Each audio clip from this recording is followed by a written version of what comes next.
would you like to share? There's just so many times. It's weird. For once, it's not just sharing with you, it's sharing with others. And so I'd like to say I do have some things going for me before I share these stories. I'm not completely...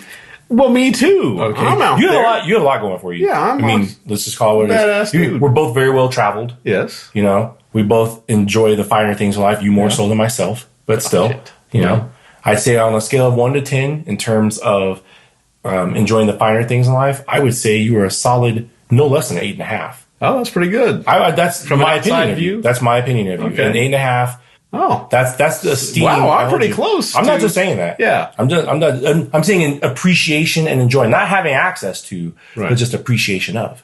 And I'll put myself. I don't care about a lot of shit, so I'll give myself no less than a 6.5 for sure. So you're just saying I appreciate a lot of stuff. Not only do you appreciate it, you readily go for it. You try your best to obtain that, to maintain that level.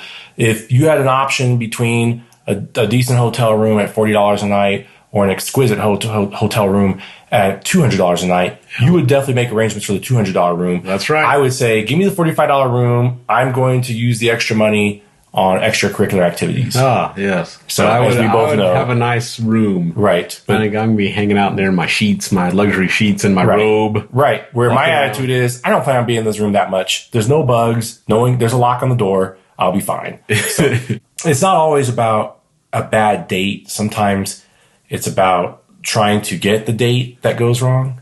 Yes. And I'm not sure if you were very familiar with this story, Nick. I was my very first car ever was was a yellow hatchback. It was a Chevy Monza. Oh, I don't even know what that looks like. It was kind of like a Pacer, but not as bubbly. A Pacer's an ugly car. Thank you. This one's yellow. Yeah. This car was this is 1970s yellow. Yes. So it's good. Yeah, exactly. And I had the car not in 1970. I had the car in 1992.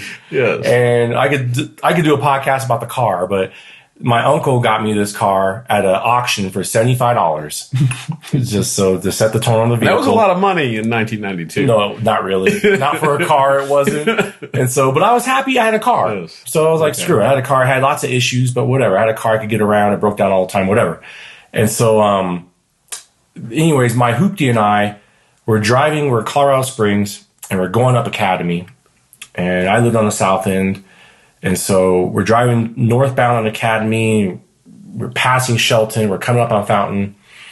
And these two girls pull up next to me on my right-hand side, and they look good. And they obviously have a better car than me. Everyone has a better car than me. What kind of car do you remember?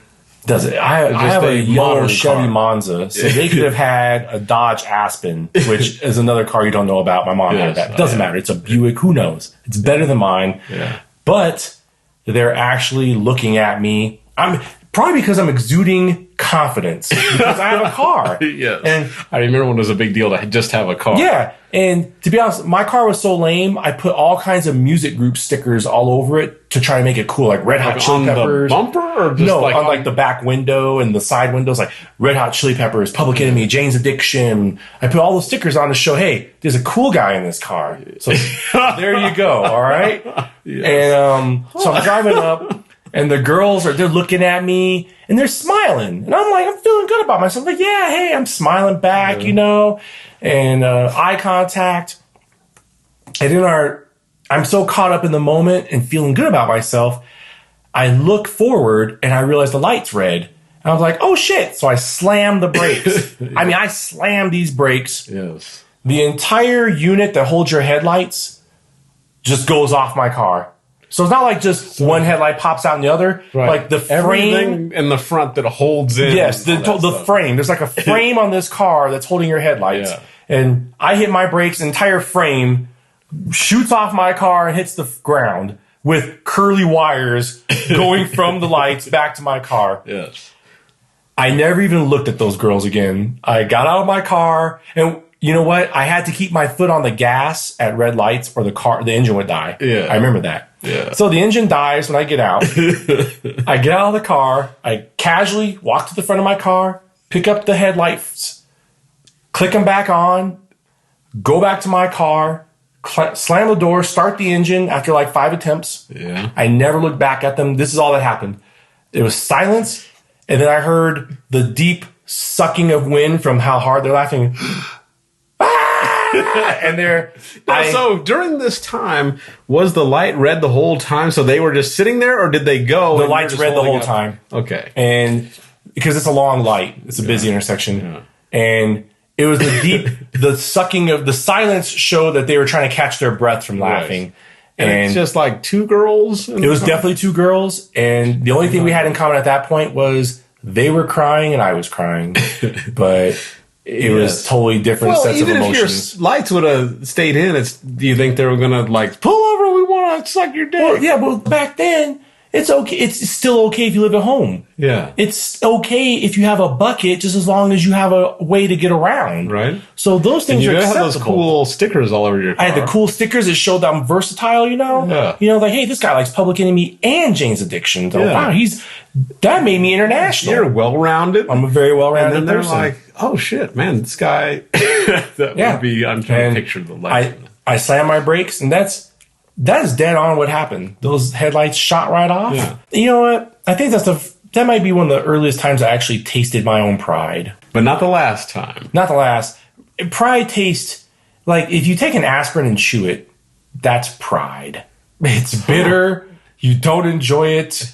So that was the headlight encounter. I honestly thought I had a chance, and that's what hurt so much because we drove a good half a mile just playing the eye contact game and all that kind of stuff. Even my stereo was a boombox in the back seat. Oh, I remember those days. Yeah, I had to put my right hand back and adjust the volume, hoping they didn't notice that my right arm is in the back seat, turn the volume up and down. At least the boombox was yellow as well. But those were different times. It was okay to do that then. If you did it now, it'd be a little... You think it was? Well, it seemed like it was okay. Maybe it's because we were so young. Yeah. But on that note, that's a good note to wrap it up on. I'd like to thank my guest, Chris Caston, here today. Thanks for tuning in.